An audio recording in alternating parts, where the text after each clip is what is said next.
Le Japon commémore le séisme et le tsunami de 2011. Il y a 5 ans, la catastrophe a détruit plusieurs villes de la côte nord-est et les travaux de reconstruction avancent plus lentement que prévu. L'activité reprend peu à peu, mais il reste encore beaucoup à faire.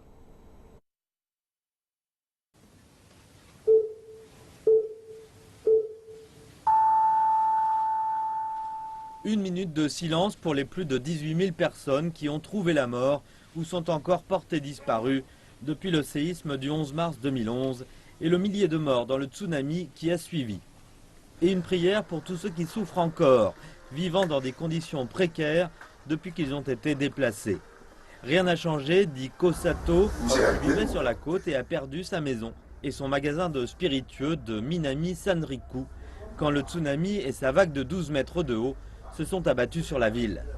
5 ans plus tard, les conditions de vie de ces gens ont peu progressé. Les montagnes de débris sont désormais des montagnes de sable. Il faudra encore des années avant que les villes de la côte soient reconstruites. Sato et son fils continuent de vivre néanmoins et de travailler.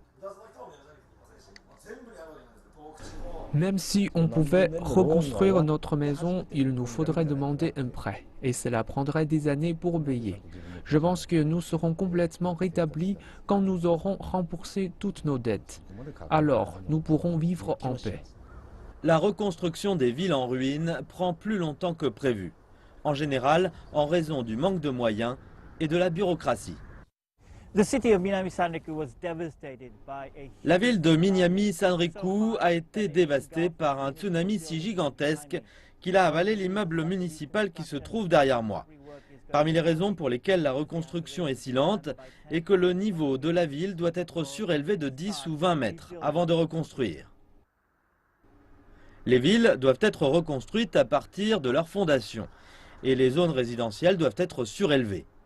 L'Agence pour la reconstruction dit vouloir terminer 70 à 80% des infrastructures d'ici à la fin de 2016. La majorité des entreprises est proche d'un retour au niveau d'avant la catastrophe. Mais de nombreuses pêcheries et autres industries sont toujours en grande difficulté.